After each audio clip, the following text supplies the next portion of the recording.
Buenas noches, bienvenidos. La justicia argentina está en tiempos de mucha observación por parte del resto de la sociedad. La nota que vamos a realizar esta noche la juzgo la más importante que en esta materia podemos realizar hoy día. Vamos a conversar con el doctor Roberto Falcone, que junto a los doctores Carlos Rosansky y Mauro Portela emitió la sentencia quizás más importante de los últimos años, pero quizás de la propia historia jurídica de la Argentina en la causa del circuito Camps. Vamos a hablar de derechos humanos, de la justicia, del rol del periodismo, de todo lo que tiene que ver con aquella tristísima historia de los años de la dictadura y esta importante instancia que la justicia está viviendo hacia el 2013. Enseguida estamos con nuestro entrevistado. Doctor Falcone, primera impresión, me corregirá, pero creo que no. Lo veo muy feliz con su profesión. Sí, ha sufrido igual una modificación favorable, porque los jueces federales, por lo menos en la época en que a mí me tocó ingresar al Poder Judicial, juzgábamos más delitos de los que se dicen delitos comunes, si bien eran delitos federales, como puede ser tráfico de drogas, etcétera, etcétera. Pero desde hace un par de años a esta fecha estamos comprometidos con el juzgamiento de crímenes que tienen un alto valor desde el punto de vista institucional. Y entonces eso de alguna manera justifica el paso de uno por la justicia, porque si bien existe una demanda popular sobre la imposición de penas draconianas, nosotros somos seres humanos que a veces terminamos condenando a penas de prisión a una mujer abandonada que tiene que vender drogas, y eso es un delito y las tenemos que condenar. Pero al mismo tiempo se han cometido delitos gravísimos en la República Argentina que no merecían sanción, que no se los sancionaba. Entonces esto de alguna manera reverdece la función judicial. O sea que un juez se pueda dedicar también no solo a atender la criminalidad de la subsistencia, que es lo que ocurre con la justicia penal en general en la República Argentina, a responder a las demandas de ley y orden y de alguna manera a mantener el statu quo, sino dedicarse a revisar qué es lo que ha ocurrido en décadas nefastas de la historia reciente nuestra y tratar de encontrar el sentido al ejercicio de la función judicial. ¿Y eso, doctor, es aliviador o implica un peso especial en el alma? Aliviador en el sentido de poder hacer justicia. Un peso en el alma por todo aquello de lo que se va cargando al conocer tanto de esta historia que menciona de décadas pasadas. Un poco de las dos cosas. Es aliviador porque uno piensa que aunque sea en una mínima parte, ha contribuido a la reparación moral que necesitan tantos ciudadanos en la República Argentina, ciudadanos que no tuvieron garantizado el acceso a la justicia. Pero también uno, si es un poco sensible, va escuchando tanto dolor que algo se le va pegando. Desde ese punto de vista, a veces se hace pesado por lo que uno tiene que oír. Pero no solamente en los crímenes de lesa humanidad, sino también la función del juez penal es un poco dramática en ese sentido. Pero retomando la pregunta, sí es aliviador. Es aliviador porque nosotros vemos que desde el punto de vista de la reparación moral y de la ausencia de Estado, hasta no hace muchos años, nosotros podemos dar algún tipo de respuesta. A fin de año, este programa se permitió un brindis simbólico por el hecho más digno de resaltarse del 2012, que fue lo que se hizo en materia de derechos humanos en la Argentina. Comparte que fue un año extraordinario. Sí, sí, fue un año extraordinario. A partir del 2003 la situación cambió totalmente. O sea, hubo un compromiso político con la investigación de los crímenes cometidos al amparo del terrorismo de Estado, que antes no había habido. Nosotros cuando iniciamos el juicio por la verdad en el año 2000, con un apoyo mayoritario de los organismos de derechos humanos en Mar del Plata, no tuvimos ningún tipo de apoyo de parte del Estado. Librábamos exhortos para pedirle información a Baltasar Garzón que no eran diligenciados, no éramos oídos. Y a partir del año 2003 la política de derechos humanos ha adquirido una profundidad inusual, que es lo que ha permitido llegar hasta este punto. Los tribunales orales han visto reforzados sus planteles con secretarías de derechos humanos, con más personal, y eso ha posibilitado el juzgamiento de la macrocriminalidad estatal. Si usted no tiene infraestructura, no la puede juzgar. Ha mencionado usted un nombre que por sí solo agiganta lo que la Argentina ha hecho en estos años. Cuando usted dice el doctor Garzón, estamos hablando de un hombre que se empeñó en luchar por la verdad en materia de derechos humanos en España, y lo hicieron rebotar, lo eyectaron del Poder Judicial. El juez Garzón ha recibido esta mañana un listado con más de 130.000 nombres de víctimas de la represión franquista. Hoy vencía el plazo para que los denunciantes presentaran esa documentación. Ha habido más desapariciones forzadas en España que en toda América Latina en el siglo XX. Hablamos de 113.000 desaparecidos, puede que sea más, hablamos de miles de niños robados, hablamos de medio millón de presos políticos, de medio millón de exiliados. El Pleno ha acordado por unanimidad hacer efectiva la suspensión cautelar de sus funciones del magistrado titular del Juzgado Central de Instrucción número 5 de la Audiencia Nacional. Bueno, a mí no me cabe duda y no tengo ningún reparo en decirlo de que hay una persecución manifiesta contra el juez Garzón. Porque todavía aún hay, y ese es el gran problema de la sociedad española, una estructura social construida por la violencia.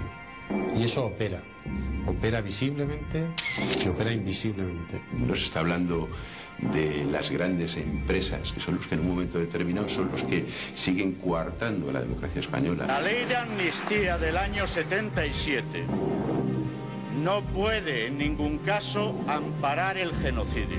Los que pretenden que hay una transición y que se pueda hacer una especie de mezcla o de mayonesa con la dictadura y la democracia, vamos, están absolutamente equivocados. Son crímenes absolutamente incompatibles.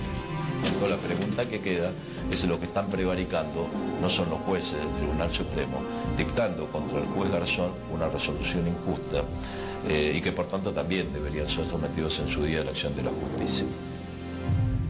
Ciertos elementos franquistas en la ideología de alguna parte de la magistratura española. Pero además fíjese qué paradójico. A Garzón nadie le puso piedras en el camino cuando investigaba la macrocriminalidad estatal cometida en Sudamérica. El problema fue cuando empezó a investigar la criminalidad de Estado cometida en España.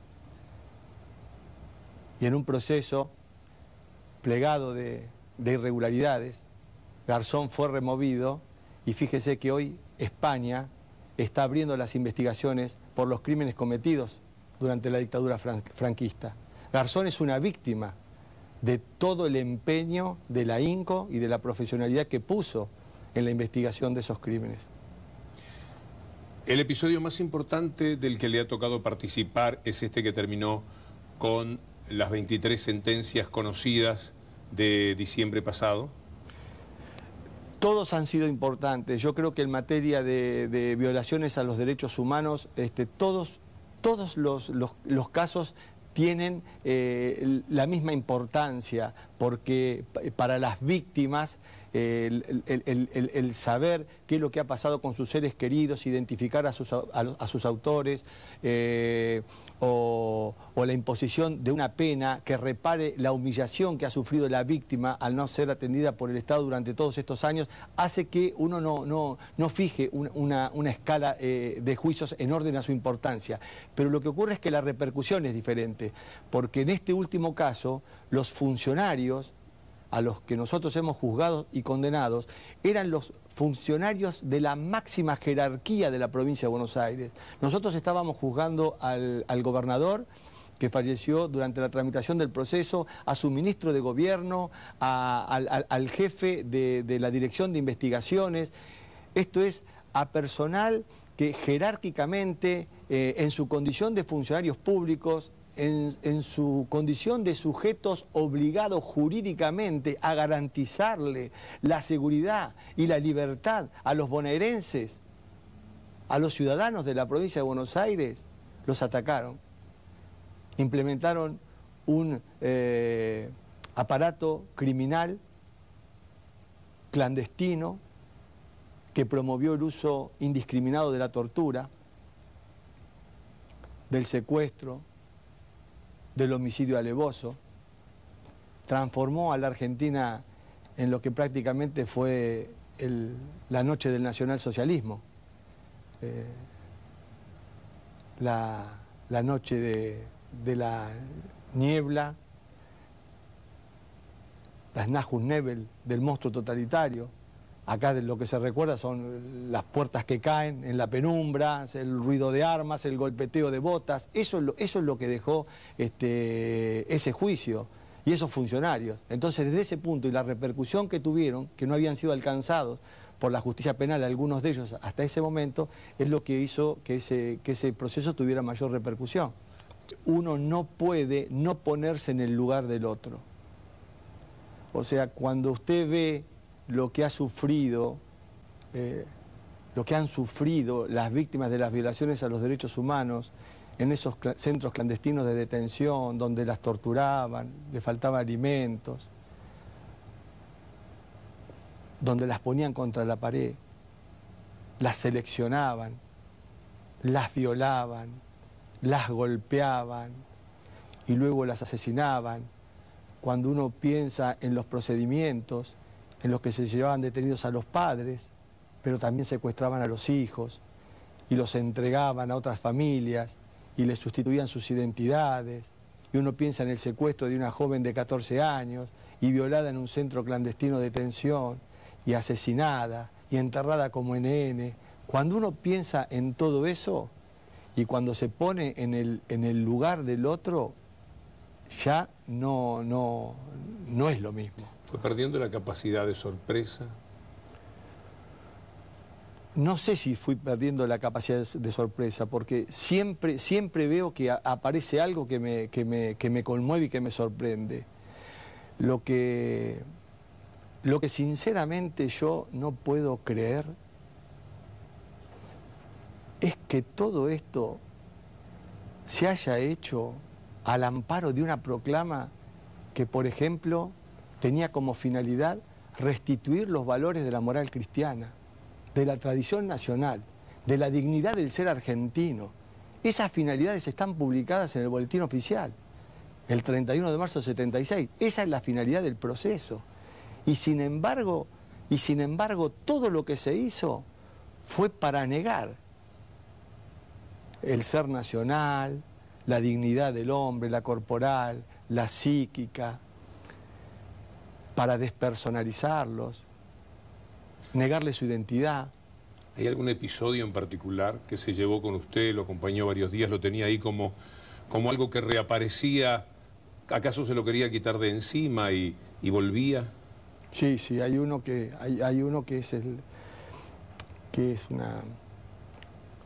es algo que uno siempre se lo va a llevar, que es el secuestro de unas chicas del Partido Marxista Comunista Leninista, que fueron llevadas a un centro clandestino de detención,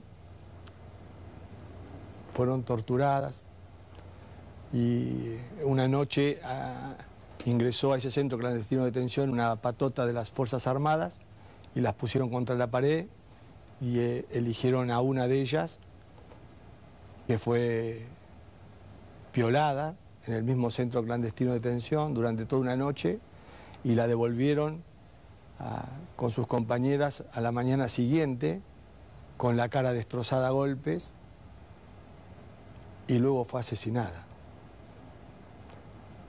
Además de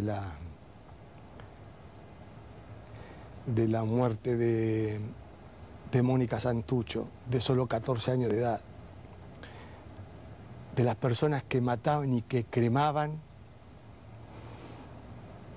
con neumáticos para disimular el olor que produce la quemazón del cuerpo humano en el destacamento Arana.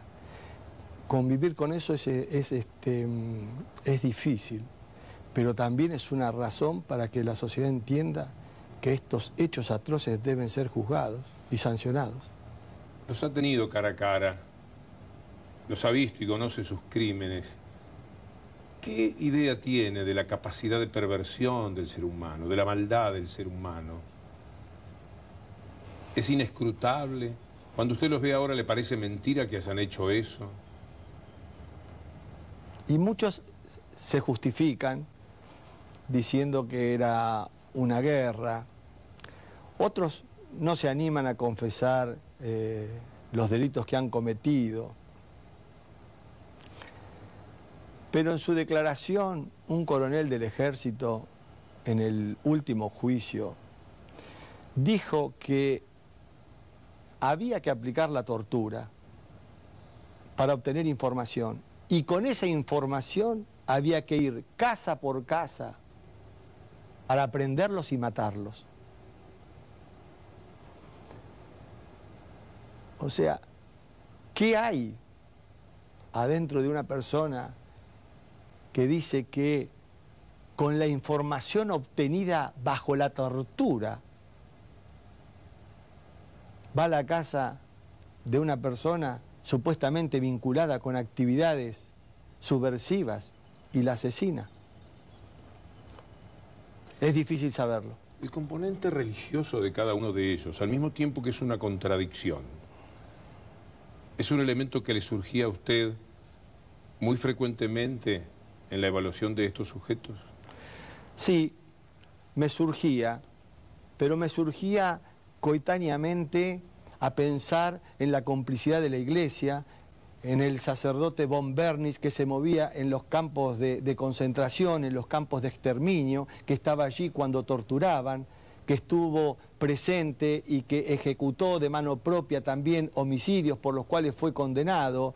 Pienso en los alimentos, los pocos alimentos que le llegaban también de ámbitos vinculados a la Iglesia Católica, la no asunción de responsabilidad de muchos de los miembros de la Iglesia. Y entonces, cuando pienso en todas esas cosas, también creo que es como dice el dictador Videla, que la Iglesia los apoyó, que la Iglesia no fue un obstáculo para que hicieran todo lo que hicieron. Entonces creo que ellos de alguna manera se sintieron protegidos por la Iglesia. ¿Hace usted que el componente religioso parece potenciar el odio? Muchas veces hablamos de cuántos seres humanos, millones, han muerto por las guerras religiosas. La Iglesia Católica, que tiene la historia tan fuerte de la Inquisición, su participación siempre favorable a las dictaduras que tanto han matado en América Latina. El componente que debería provocar en ellos una actitud completamente distinta, potencia el odio, son capaces de lanzarse sobre la presa que han detectado con más odio. Absolutamente. El pecado lo justifica todo. El martillo de las brujas es una obra de Kramer y Sprengler, escrita por dos dominicos en 1487. Por aquellas épocas tuvo 13 ediciones. Y allí se explicaba cómo se debía torturar, ¿no es cierto?, para obtener información de quién cometía pecados, de quién era un aliado de lo que hoy se puede conocer como el diablo. O sea, el enemigo. El enemigo que en algún momento es el enemigo caracterizado, sí, desde un punto de vista religioso, pero que a veces también tiene una dimensión moderna, como puede ser el tráfico de drogas, como puede ser también el terrorismo o determinadas formas de macrocriminalidad. Pero el componente religioso lo que hace es fanatizar y justificar todo tipo de transgresiones. Instalándonos otra vez en el 19 de diciembre, doctor, hay un hecho muy fuerte, tan título de los medios como las 23 sentencias, el hecho de un hombre importante del gobierno de aquel entonces, pero civil, que fue condenado. No era el primer civil condenado, pero sí el primer hombre tan empinado en el gobierno de aquella época. Claro, era el primer civil funcionario público. Lo que pasa que el ministro de gobierno era el primer civil que en su carácter de funcionario público fue condenado por crímenes de Estado, porque la Junta Militar tomó la decisión de combatir a la subversión empleando el tormento, autorizando equipos de detención de personas que se movían en móviles no identificables, que tenían sus cabezas tapadas, que podían ingresar a la noche a un domicilio derribando las puertas, con la zona liberada, que podían llevar a las personas detenidas a lugares situados dentro de dependencias militares o bajo su jurisdicción, para hacer con ellas lo que se les diera la gana. Entonces, ese método de empleo de lucha contra la subversión fue autorizado, fue promovido y expandido en la provincia de Buenos Aires por sus máximas jerarquías. Y el civil que desempeñaba el Ministerio de Gobierno, que tenía un deber jurídico por su posición institucional de preservar los bienes jurídicos de los ciudadanos en la provincia de Buenos Aires, facilitaba el accionar delictivo de las fuerzas policiales que colaboraban con las Fuerzas Armadas en la persecución de los elementos presuntamente subversivos. Entonces, claro, fue el primer civil, pero que en una posición de deber institucional facilitó y contribuyó con la comisión de todos los delitos que se le atribuían. ¿Cuál fue, doctor, la evolución de Jaime Smart en el proceso? ¿Cómo iba asumiendo los cargos? Bueno, en un primer momento, cuando le tomamos la primera declaración, él dijo que no sabía nada, que no sabía lo que estaba pasando. Entonces yo le pregunté si sabía lo mismo que un ama de casa, si solo sabía lo que se leía en los diarios, y dijo que sí. Y entonces le volví a preguntar, pero usted era el ministro de Gobierno, usted tenía un rol institucional, usted era un funcionario público. Y entonces me contestó, lo que pasa es que era muy peligroso preguntar, porque era instalar la sospecha sobre mi persona. Pero si usted era parte del gobierno, pero era muy peligroso preguntar, yo no podía preguntar. Cuando el juicio fue avanzando y se fue produciendo la prueba, él terminó por reconocer que él sabía lo que estaba pasando, pero que no podía hacer nada. La cuestión es que él desempeñó un rol para el que prestó su consentimiento. Él voluntariamente prestó su consentimiento para integrar un gobierno de facto que promovió, que instauró en la provincia de Buenos Aires el terrorismo de Estado.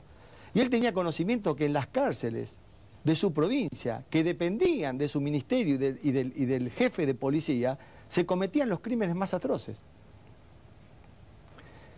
De modo que el conocimiento de la comisión de los crímenes más atroces, el hecho de facilitar la ejecución de esos crímenes con partidas presupuestarias para alimentos, para la provisión de móviles, para pagarle refuerzos al personal policial, con los deberes que impone el ejercicio de la función para un funcionario público, lo hace penalmente responsable.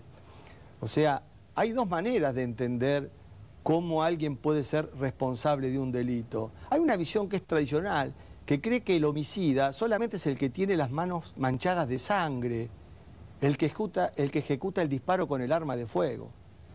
Y en la criminalidad de Estado no es así.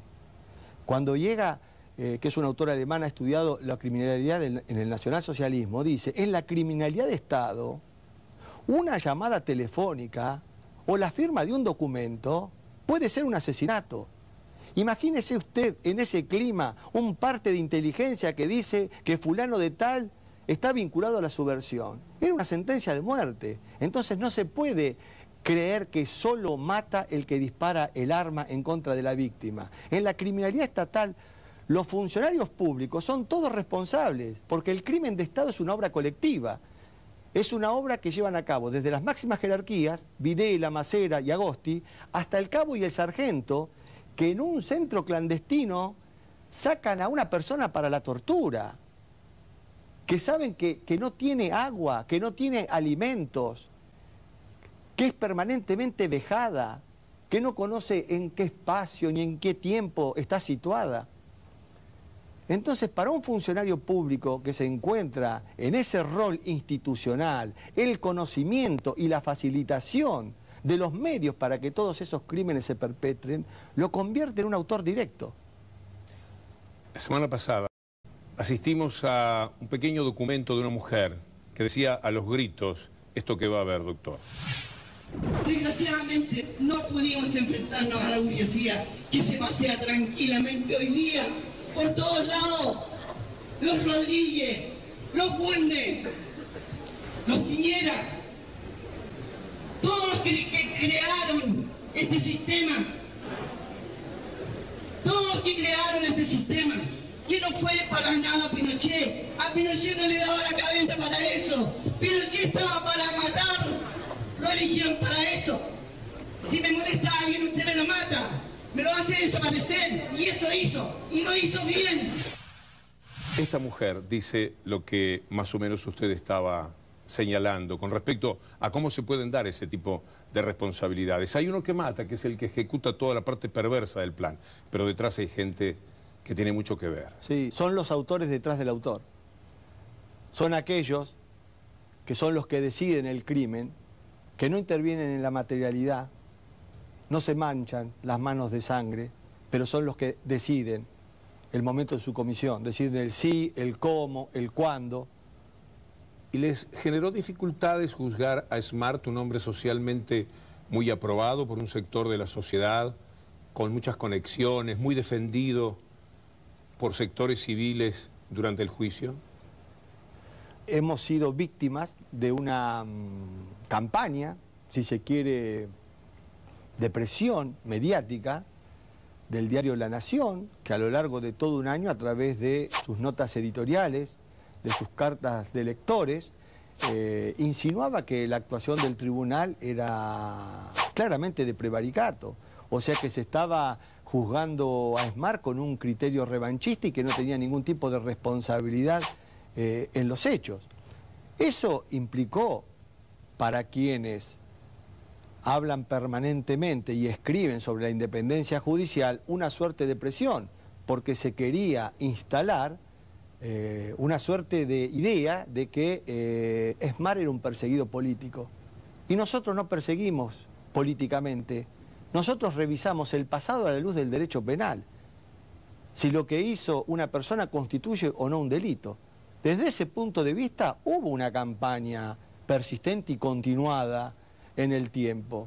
Por eso es que nosotros tuvimos que hacer alguna referencia en la parte dispositiva del fallo, porque es inusual que un tribunal pueda ser hostigado durante tanto tiempo y poniéndose del lado de un imputado que justamente estaba siendo juzgado. Pero paralelamente se producía algún otro tipo de presión un poco más directa todavía que las notas que aparecían.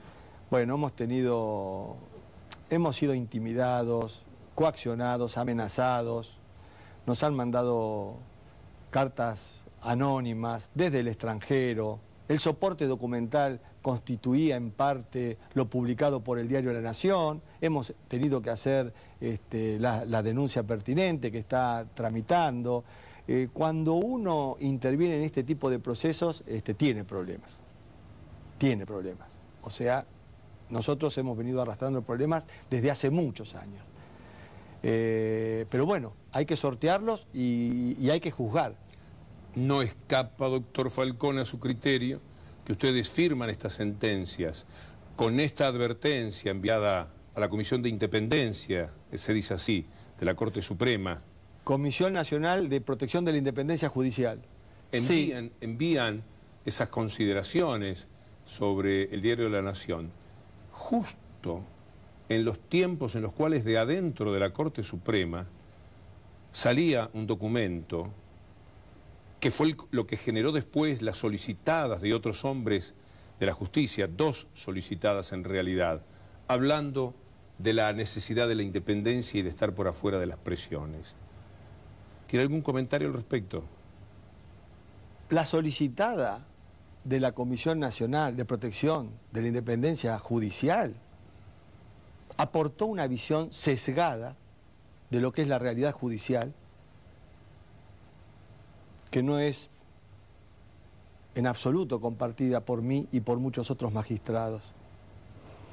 O sea, solo se hacía referencia a las presiones supuestas del poder político y nada se decía de las presiones que los grupos concentrados del poder económico y de la hegemonía mediática ejercen sistemáticamente sobre el Poder Judicial.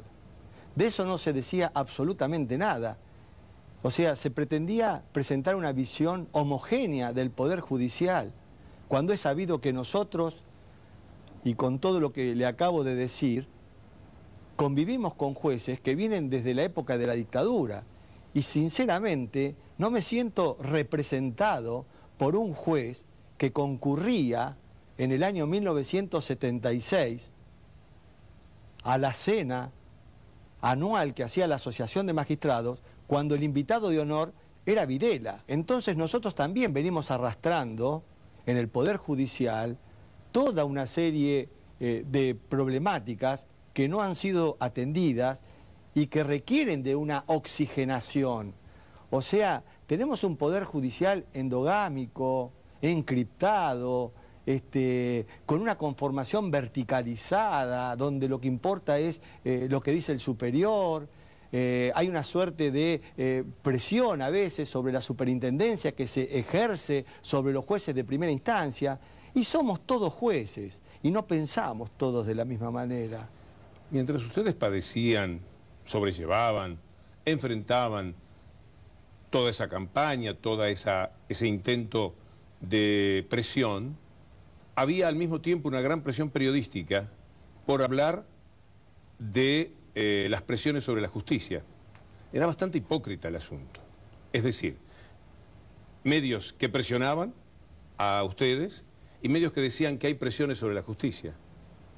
De ahí sale este extraño proceso de diciembre tan particular, ¿no? Sí, pero de las presiones que sufrimos nosotros, salvo cuando nosotros hemos denunciado, nadie se pronunció. Porque las presiones de los medios, que es la forma de presión más brutal, y la que se ejerce cotidianamente, y la presión que ejercen también grupos económicos o grupos concentrados. Piense que los jueces tienen que dirimir muchas veces pleitos donde los intereses en disputa son cuantiosos. De ese tipo de presiones no se habla. De la única presión que se habla es de la presión que puede ejercer el poder político. El juez tiene que ser independiente. ¿Independiente de qué? Independiente de los poderes políticos, pero por supuesto. Pero también tiene que ser independiente de los poderes fácticos, de los grupos económicos. Y estamos viendo que muchos jueces no han sido independientes de los poderes económicos ni de los grupos concentrados, que han sido funcionales a esos grupos concentrados. Entonces, cuando hay que hablar de la independencia judicial, hay que entenderla en toda su amplitud a la expresión. 2013 parece un año especial. ¿Cree que estamos entrando en un año en el que usted va a fortalecer su amor y su convicción por la carrera que ha elegido, o que se sentirá debilitado? No le pido exactamente un pronóstico porque esto es imposible. ¿Cómo entra al año 2013 en tanto protagonista de la vida judicial del país? Entro bien, porque somos, por ahora, no menos de 600 jueces que pensamos lo mismo, o que pensamos en sentido similar. O sea, hay un número importantísimo de jueces que no estamos conformes con la justicia que tenemos, que queremos oxigenarla, que queremos democratizarla, que queremos ponerla abierta de cara a la sociedad, que la gente sepa quiénes somos, qué hacemos, qué pensamos. Y me parece que eso es muy saludable, porque el problema de la justicia es el problema de las formas sacramentales, del encriptamiento, y la gente no sabe absolutamente nada de lo que pasa ahí. Y la gente tiene que saber quiénes son sus jueces, cómo piensan, cómo se mueven. O sea, tenemos que transparentar la administración de justicia. Y con esta solicitada y este movimiento espontáneo que se está dando, este reverdecer, para muchos que ya tenemos muchos años en la administración de justicia, me parece que es saludable, es promisorio. O sea, si yo tuviera que apostar, yo diría que el año 2013 puede ser muy bueno para los jueces que queremos una justicia diferente, una justicia más comprometida, no solo con intereses sectoriales, sino con los intereses populares. La justicia no estuvo comprometida con los intereses populares. Nosotros hemos tenido golpes de Estado y la justicia convalidó los decretos de los gobiernos de facto. Nosotros hemos tenido una larga dictadura y la justicia le dio la espalda a la sociedad.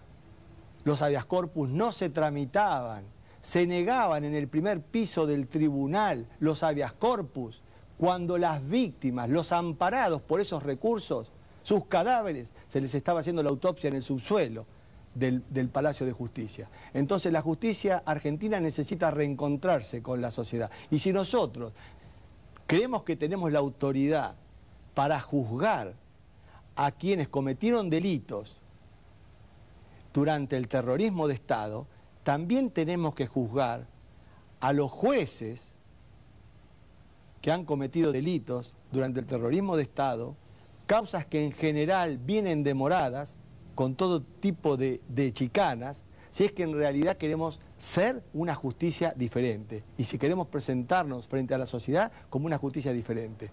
Porque haber sido juez durante la dictadura, haber sido ascendido durante la dictadura, haber jurado por los estatutos de la dictadura, no lo habilita para ser juez de un Estado democrático de derecho.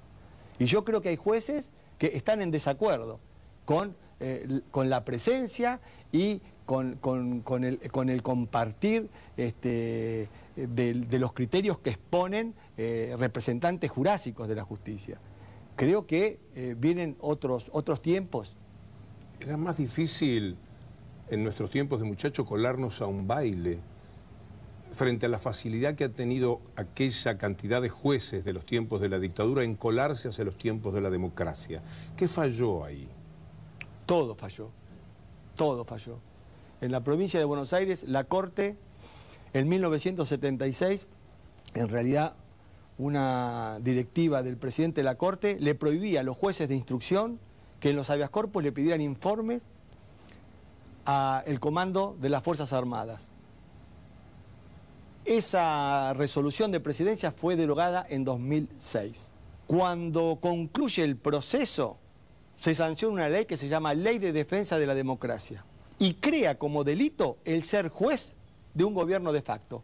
Al mismo tiempo se asciende a los jueces de los gobiernos de facto y se lo transforma en jueces de la democracia. Con la policía pasó exactamente lo mismo. La policía que derribaba puertas, la policía que llevaba secuestrada a las personas, que le robaba sus objetos, que participaba en la tortura y en sus homicidios, esa policía pasó a ser la policía de la democracia. Yo creo que con jueces que participaron durante la dictadura del ejercicio de la función judicial, con todo lo que se supo que ha ocurrido y que nadie podía ignorar, por lo menos ya avanzado el proceso, entonces es muy difícil construir una justicia sólida, una justicia fuerte. El carácter moral que debe haber tenido un juez de la dictadura es muy especial, imaginable. Mendoza fue la primera que falló contra la ley de medios, después se supo Miret y Romano qué caminos habían recorrido en los tiempos de la dictadura. Estos jueces que estuvieron pero tan involucrados y que todavía están fallando, hay fallos de estos días, ya por delicadeza con estos días no voy a dar nombres, o por lo menos en la entrevista, y siguen fallando y siguen mostrando la misma catadura moral algunos de esos jueces que naturalmente tenían cuando eran jueces de la dictadura. ¿Va a haber que convivir con ellos siempre? Y ese es el gran déficit y la gran deuda del poder político. Hoy tenemos jueces que han firmado solicitadas donde negaban el terrorismo de Estado. O sea, compartían la propaganda oficial de la época. Los argentinos somos derechos humanos y acá no hay violaciones a los derechos humanos. Esos son jueces de la democracia. Yo no me siento representado por esos jueces, ni me siento identificado con ellos. Por eso es que me molesta tanto cuando se publica una solicitada y se pretende dar una visión homogénea y corporativa del Poder Judicial, porque hay centenares de jueces que no pensamos que eso sea correcto y no nos sentimos identificados con esa forma de administrar justicia, ni con ese pensamiento. ¿Por qué se lanzaron a esas arenas movedizas? ¿No conocen que hay cientos de jueces que eran capaces de no aprobar? Que la mentira, porque era una mentira, tenía las patas cortas, como suele decirse. Fue impensado, pero se fue gestando así de un momento para otro, de manera impensada, y comenzaron las consultas y los reproches a esa solicitada, y bueno, y ahora estamos aguardando fines de febrero para hacer una convocatoria aquí, para conocernos, para vernos y plantear qué justicia queremos y hacia dónde vamos. Es una casualidad que estemos haciendo el programa en la Biblioteca Nacional, donde 27 y 28 de febrero va a tener lugar ese encuentro. ¿Le provoca una esperanza especial? Sí, sí, por supuesto. Sí, sí, me provoca una esperanza especial. Y además porque respeto profundamente a la gran mayoría de los firmantes, y los conozco. Conozco a los firmantes y sé qué piensan, y yo sé que de ahí va a salir algo bueno. Personas de una gran formación y de una convicción democrática acendrada. Hablando de la justicia, doctor Falcone, ¿hay algún otro hecho perturbador que sea bueno mencionar en estos contextos? A mí me parece que la crítica que falta fuerte es a la academia, porque en la Facultad de Derecho se enseñaba no sin solemnidad el artículo 18 de la Constitución Nacional. Ningún habitante de la nación será penado sin juicio previo fundado en ley anterior al hecho del proceso, que es inviolable el domicilio, que nadie será obligado a declarar contra sí mismo, y los domicilios de las personas en la provincia de Buenos Aires eran sistemáticamente arrasados. Las personas eran atormentadas física y psíquicamente. Y se enseñaba el derecho constitucional como si en la República Argentina no pasara nada. La Constitución dice, queda abolida para siempre la pena de muerte, y se asesinaba alevosamente. Y los profesores de Derecho Constitucional no hablaron. Hoy hablan mucho los constitucionalistas. Sí, pero cuando debían hablar, callaron. Doctor Falcone, vamos a hacer una pequeña pausa. Y siempre en televisión se dice una pequeña pausa, ¿vio? No sé yo si es pequeña o tamaño mediano. Pero me gustaría no cerrar el programa sin mencionar el caso Graiber y las derivaciones que pueda tener hasta en la forma en que ustedes emitieron el fallo. ¿Puede ser? Sí, cómo no. Enseguida volvemos.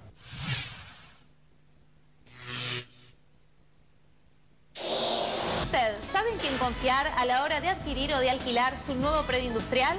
Si usted tuviera que mudar o ampliar su empresa, ¿en quién confiaría la búsqueda de su nuevo predio industrial? En Adrián Mercado, que es el que más conectado está con las pymes. Así como él, que confía en el mejor.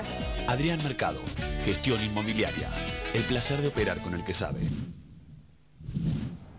Doctor Falcone, el tema Circuito Camps, que tiene como título toda esta historia tenebrosa, abarca también el caso Graiber.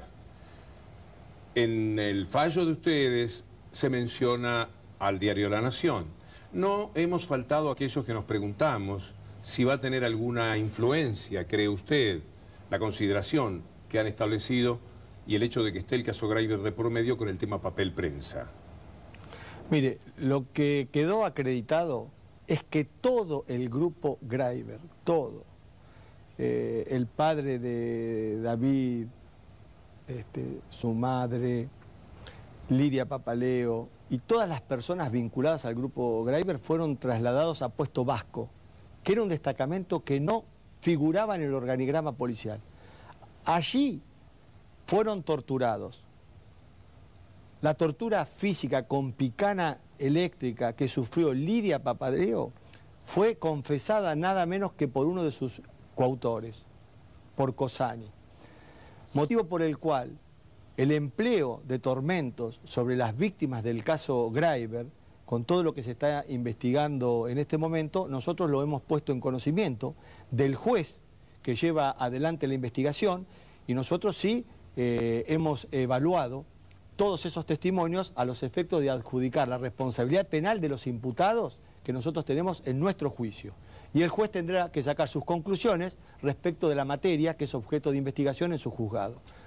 ¿El apoderado de Graiber fue asesinado? El apoderado de Graiber, el doctor Jorge Rubinstein, que era quien conocía todo el manejo de las cuentas del grupo Graiber, fue torturado en Puesto Vasco y murió como consecuencia de la aplicación de la tortura. Por eso es que el ministro de Gobierno, al autorizar la aplicación de la tortura para obtener información en los centros clandestinos de la provincia de Buenos Aires, fue condenado por autor del homicidio calificado del doctor Jorge Rubinstein, acaecido en Puesto Vasco. Mencionó usted a Lidia Papaleo. ¿Sabe que fue la primera entrevistada en la historia de este programa que ya tiene más de 2 años?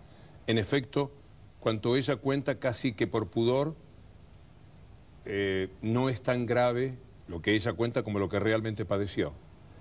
Seguramente. Lo que espero es que la sentencia de alguna manera le haya llevado una mínima reparación moral. Eso es lo que espero. ¿Cuándo se va a conocer toda la argumentación del fallo de ustedes? El 25 de marzo. Estaremos muy atentos. Doctor, ¿nos imagina el honor que ha significado para mí y para nuestro programa haberlo tenido? Muchas gracias. No, gracias a usted por la invitación. Amigos, buenas noches y hasta la próxima, si Dios quiere.